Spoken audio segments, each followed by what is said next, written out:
So the final talk before questions and then our lunch break is by Melody Doumy. Melody is the curator of Chinese collections at the British Library with special responsibility for the Stein collection and international Dunhuang project. She studied history of art at École du Louvre and Chinese language and culture at INALCO in Paris as well, followed by master's degrees at the École du Louvre and Cambridge University. Her research at the British Library and her publications focus on the materiality of the Dunhuang manuscripts and the social and religious practices associated with them.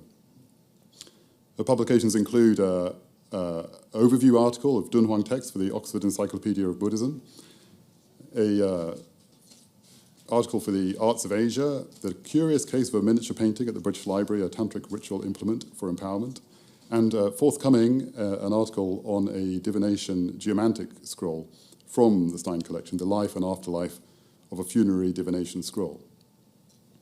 So Melody, please come up and...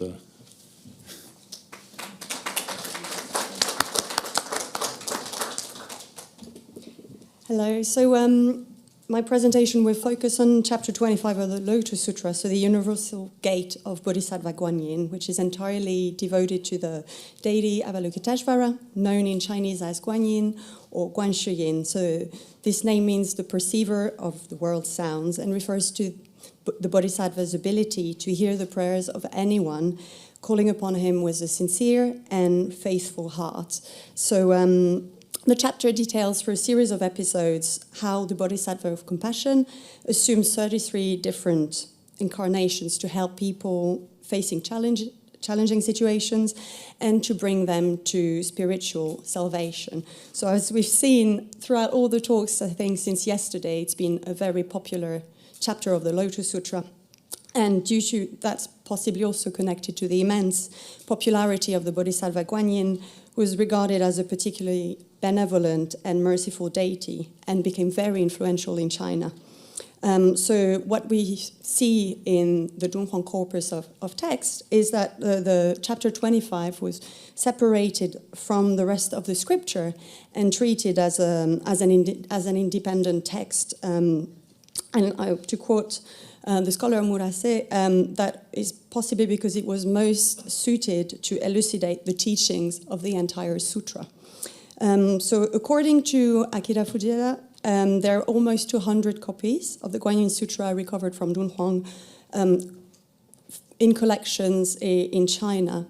And so I tried to survey the copies that are in the Stein collection for this presentation.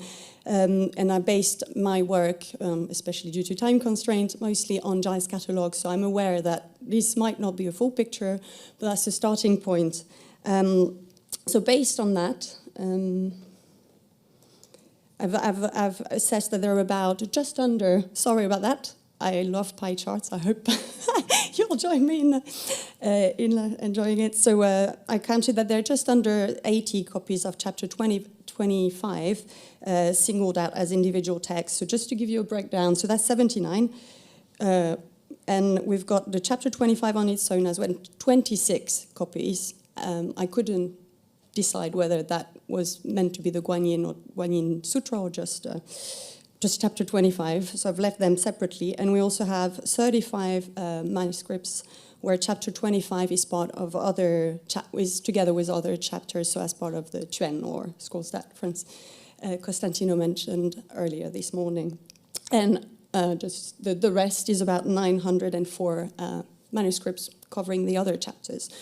So for one chapter, I think this is quite a significant representation if you look at the text at the British Library.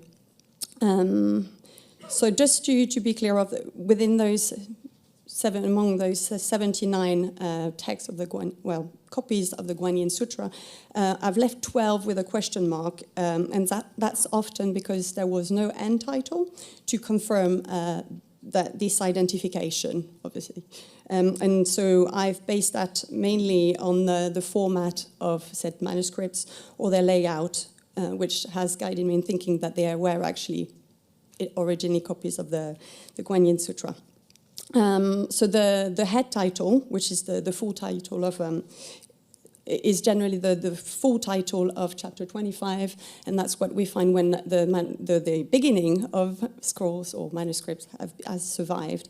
And that's generally the complete appellation of the text. So what I've looked at is really the end title, and as was the convention in Chinese scribal culture, that's an abbreviated form and a less formal way of referring to the scripture. So here are some examples from various manuscripts. So, and that's in the end titles, obviously, used at Dunhuang that we encounter the most variations. And I've recorded them based on the 65 manuscripts where these titles, end titles, are still extant. And here is a breakdown. I've clustered them in various categories.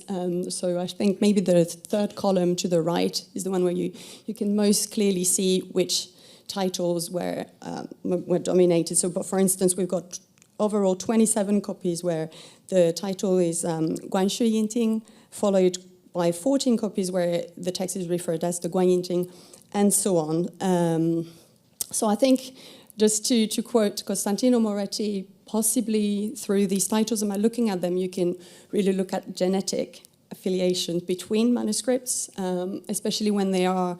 The other thing that I noticed is also a number of scribal errors, and again, that might help us in linking the manuscripts in the collection across the various Dunhuang collections, but also tells us about the people who were copying the scripture. Yes, and hopefully, yes, that can be explored further. So now I'd like to move on to the topic of the colophons, because within that corpus that I've identified as the Guanyin Sutra in the Stein collection, there are at least 13 manuscripts with postscripts, or notes that follow the end title.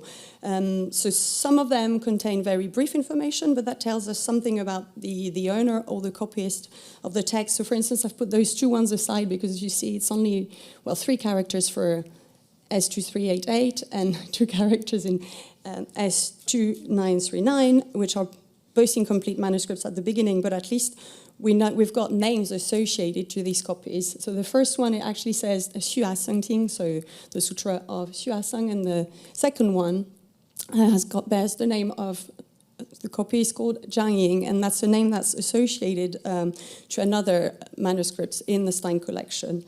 So, and here, for instance, on this booklet, I've tried to put a black and white picture because Imre Gallenbosch mentioned the oil patches, the grease stains, possibly from the wear of, from the use of those manuscripts, and so it means that the text is fairly obscured. So you'll have to trust me, possibly, but I think here you can see the name of someone called Zhang Xing, who was possibly a monk from the Longxing temple. So you can Longxing Si, you can see in maybe I used the pointer because so that's the reference to Longxing Si, and the name is here. Well, I can circulate the slide deck. I'm aware that in the room it's not the clearest. So here, before I move on to more, obviously longest notes, which I will refer to as colophons, I wanted to say that these notes were not always meant to be seen, and that's something I found when going through that copy, S869, because here there's, I think, it had not been noticed by Giles when he first catalogued the collection, and that's partly because this scroll has been conserved as part of the Lotus Sutra manuscripts conservation and digitization project here at the library. And before conservation work took place, the end was very crumpled, so it was impossible to actually see that there was some text here. So it's written in much smaller characters. I wasn't able to reconstitute all of it, but it helps dating the manuscript to possibly, either 936 or 996. And it also names the Buddhist disciple who's recorded it, so Dong Haitao. And obviously, it would have been written right in the place where the wooden roller was initially attached to the manuscript. So that's obvious. You can see the glue residue here when you look to the picture on the right. So those notes, that to me shows that they were not necessarily there for everyone to see, but it's really interesting as an element of personalization, and that's something that we'll keep seeing time and time again as I go through those copies of the Guanyin Sutra. So most of the colophons actually provide us with quite a lot of information around the context of the manuscript's production, so the date and the reason why they were copied or commissioned, and most of them, at least for the Guanyin Sutra, are dedicated on behalf of deceased parents. So here I've used Giles' translation. So in S217, the colophon dates the manuscript to the 23rd of February, 696. So that's within the reign period of the Empress Wuzetian. You can see some of the characters. And it states that the manuscript was copied out by the Buddhist disciple in Si on behalf of his parents, now alive, and of his parents of 7 previous incarnations, as well as on his own behalf and that of all beings, all living beings in the universe. And so if we forward about 200 years later, we've got this copy again, so S3054, which is dated to the, well, possibly 1918 or 1919, and that indicates that the manuscript was commissioned by the monk Haiman of the Baoan temple, so on behalf, again, of his deceased parents from previous incarnations. And then we've got a little break, and then a last line that indicates that it was copied by someone else, so the bhikshu Sang Shanzhi. So, yes. And in other manuscripts, you have similar wishes, so they contain, I can't cite all of them, but they contain similar prayers, either to be reborn in the Pure Land, or more specifically, in the Western paradise of Amitabha Buddha, so often for deceased parents, and that the merit may be shared, either by the copyist or by their brothers and sisters.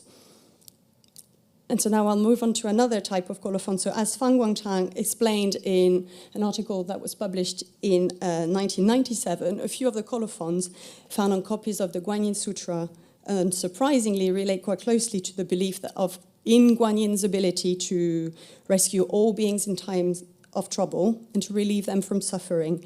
So that is the case for 2 of the scrolls in the Stein collection. So this one, so S2992, which dates to the 12th of June, 768. So it states that the manuscript was dedicated by the female Buddhist disciple He Sanyan, who was lost in a strange land and wished for peace. And somehow, in a similar way, we've got this colophon on S4397, which dates the manuscript to 880, that states that the scroll was commissioned by a military man, Liang Tu, in fulfillment of a vow that he made whilst posted in the heart of Tibet. And so finally, something we also see through those colophons is that the manuscripts were also produced as a support for ritual practice, and that links directly to some of the presentations we've heard yesterday. So here in this booklet, so S5556, the sutra is followed by a colophon, which is possibly dated to the 20th of October, 948, so first half of the 10th century, and informs us that the text was written by the Buddhist disciple Ling Hu Xingshan for recitation, so Du Song. So in the text of the Lotus Sutra itself, great attention was given to reading and reciting the scriptures, so from memory or chanting it aloud as an expression of devotion. An emphasis was placed on the enunciation, tone, and pace of the voice. So this copy clearly indicates that that's what the booklet was used for or produced for. So just to sum up the bits on the colophons, really, they tell us that both monks, nuns, but also female and male disciples, so lay people, were either wrote these Guanyin Sutra copies themselves or had the scripture copied. And it also shed light on the common people's beliefs and practices at the time.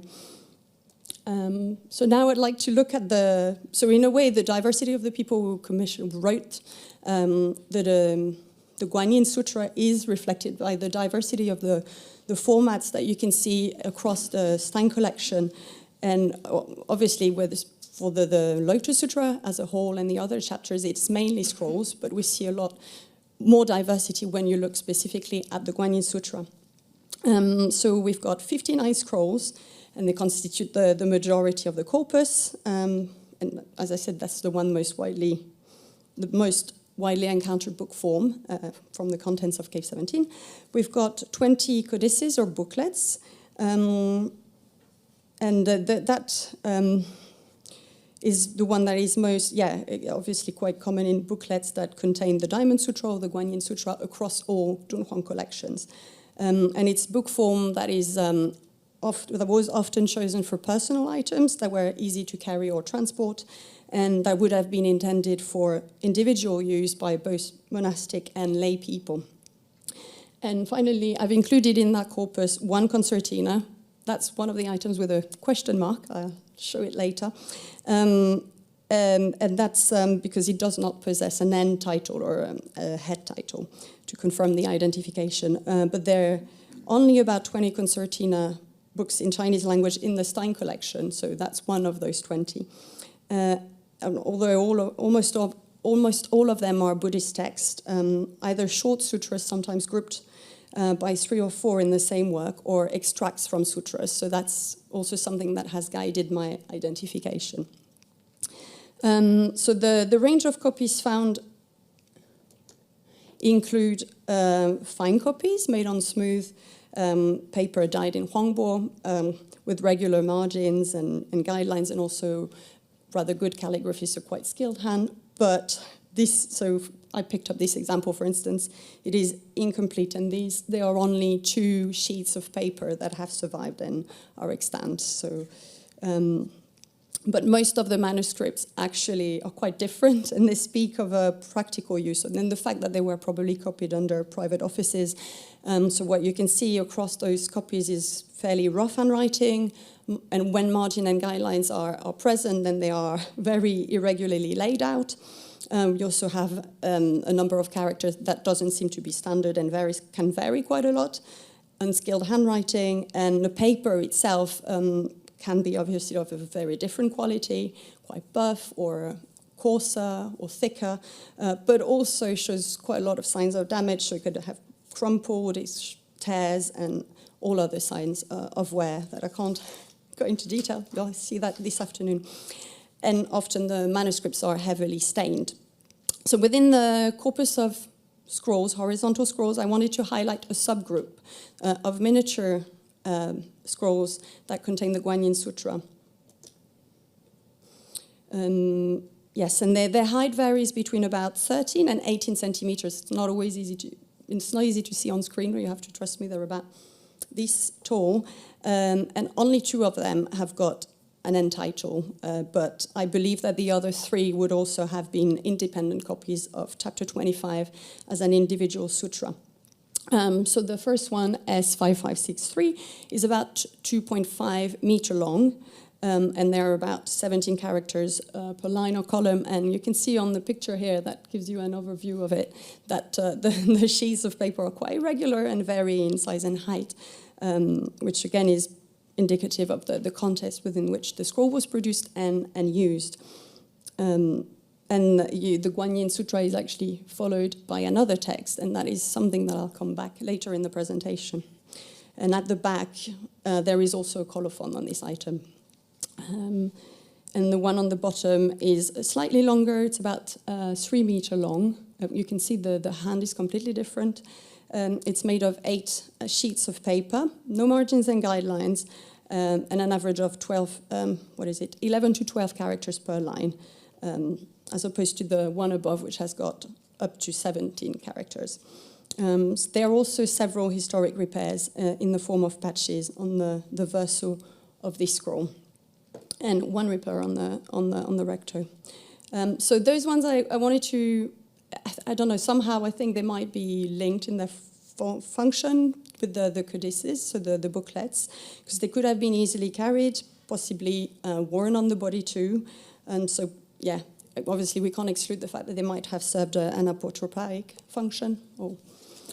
Right. So the next section of that presentation will focus on repaired, but also what I called, I don't know how to call them, reconstituted scrolls, Frankenstein scrolls. And that's something a few speakers have also mentioned in their presentations. And I guess through that survey of the Guanyin Sutra at the library, it became obvious that that was something done on a much larger scale, at least for this scripture.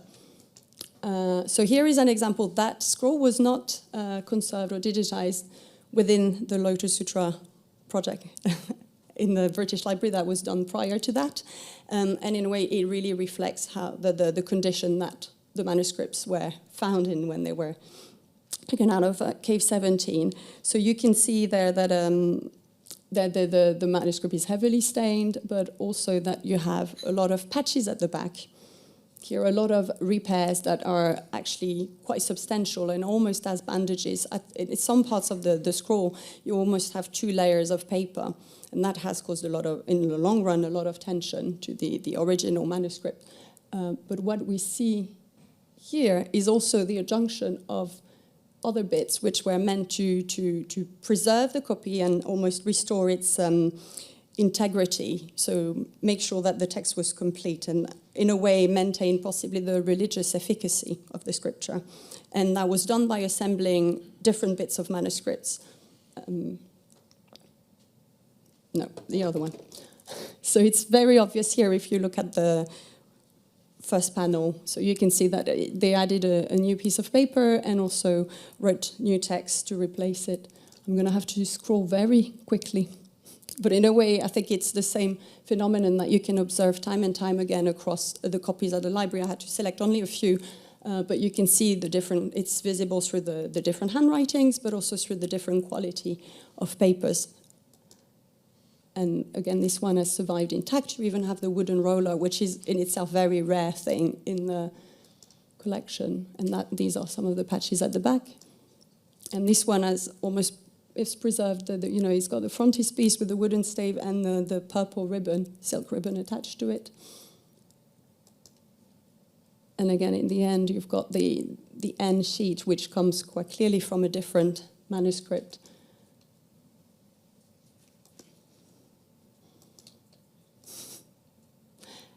And that's one that Marika Jeff and I presented on in 2020, because here, and that's a phenomenon I maybe would like to just mention, because I think it's also very important in terms of the practice. You can see that we used infrared or multispectral imaging to reveal the text that ended up being hidden underneath this panel here. I haven't managed to. If any of you want to come to the rescue and help me with identifying those characters, but clearly here, what seems to be just the end title, so Guanyin Sutra, so the Guanyin Sutra in one roll, might have been part of a colophon, and here we only have the end of the date, so the day, the 23rd. So something that has been highlighted by some scholars who looked at the scripture is the process of personalization of the sutra. And so perhaps by using text that had been used by someone else, they would gain merit from the copying. And that's something seen in Japanese culture, for instance. Yes.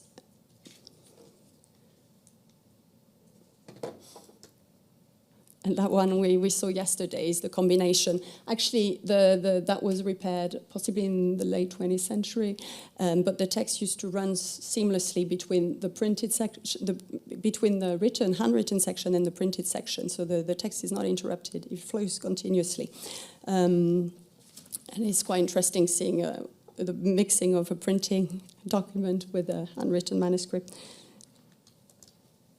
So now I wanted to move on to the Guanyin Sutra. So we saw it as a single scripture in one manuscript, but it's often found in combination with other texts, other Buddhist texts, and that's something I've noticed in at least 20 of the manuscripts that I've surveyed, so 20 out of 79. And sometimes these texts are written in the same hand, sometimes they're not. And 15 of them are very comparable in terms of their content, in that they have a succession of relatively short Buddhist sutras. As we know, the Guanyin Sutra with almost 2,000 characters is often the longest one. And the remaining 5 manuscripts, which I won't mention, include the Guanyin text in combination with poems or incantation. So within those 15 manuscripts, there are 8 booklets.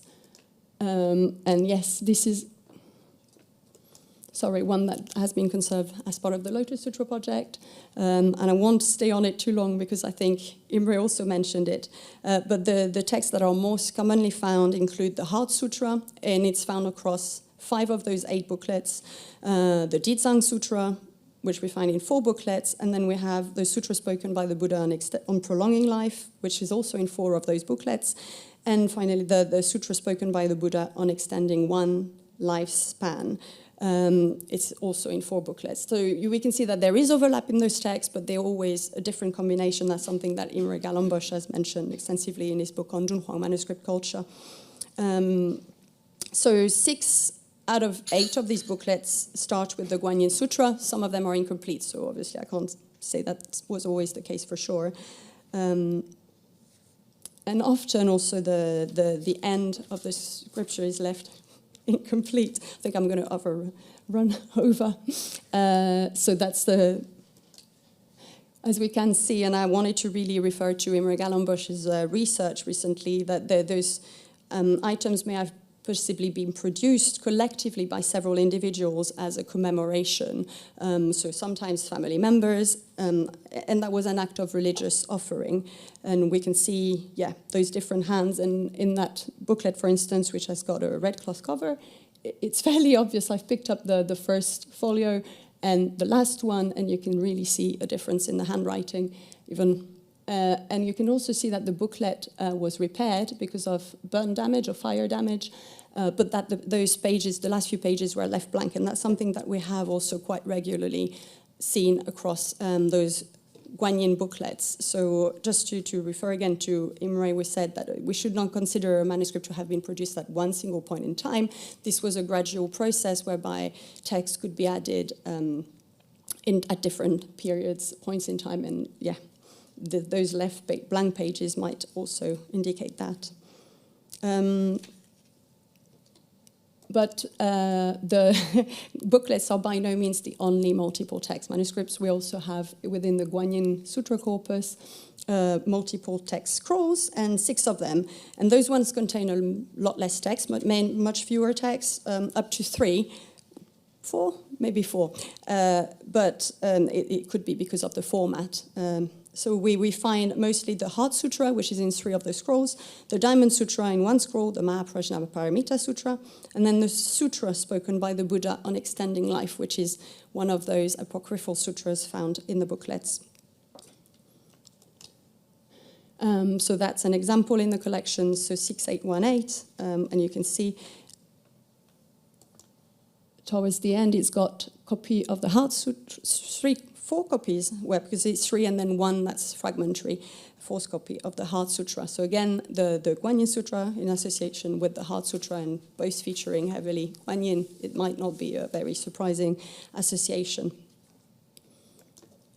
And this is the concertina I mentioned earlier, because I think we tend to, it's been looked at quite differently so far. So Swaf identified the text on what is the recto as a rendition of the Heart Sutra, and in Sanskrit, Gupta script, and the transliteration in Chinese characters to help with recitation. But interestingly, on the back, and that's often mentioned as part of recycling or reusing text when the verso was blank, we have the Guanyin Sutra. And I would argue that possibly, because the concertina isn't complete, it was actually a multiple text manuscript as well. And again, we have that association of Guanyin Sutra and Heart Sutra. And so The last section is on illustrated manuscripts. So we not many Buddhist scriptures found in Cave 17 are and scattered across the various institutions in the world tend to be illustrated, and the main ones are the Diamond Sutra, the Sutra of the Ten Kings, or the Sutra of the Buddha's names, to cite a few. And so here we've got an example. I've put the stitched image at the top, and then the illustrations before the head title, and then following the end title. So we've got the Bodhisattva Guanyin at the front and Buddha at the back. And so yes, these are obviously framing the Guanyin Sutra as an offering, so probably also an act of devotion. And something that we find in 2 more manuscripts in the collections are illustrations. So there's been a lot of research done, for instance, by Jean-Pierre Drège, so I would refer you all to it, especially because I'm running out of time.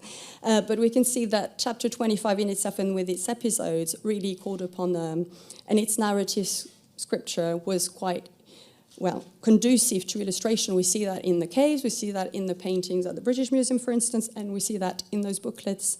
So you've got here, I've picked up the preaching scene, which is the opening scene of the booklet, with the Buddha sitting by an altar table and faced by a worshipping disciple. And then moving on to the next page, where you've got a demon and someone in danger of shipwreck. And next to that, on that page again, that same is something that we find a lot across this manuscript, which is a disciple praying Guanyin. And that has been considered almost space filler, because it's something you find a lot, and that's because here the image and the text are almost occupying the same space in the manuscript, which means that the image has got to catch up with the text. Yes, so which also might be indicative of the fact that the person who copied the text was also the person who illustrated it, which possibly wasn't the case for this manuscript. Yes, it's heavily stained. Again, I think that does say something of the ritual use of the manuscript. And I've tried a black and white picture to show you the illustration a little bit better, because it's actually quite well executed. And you see here a completely different case where the text occupies most of the page here.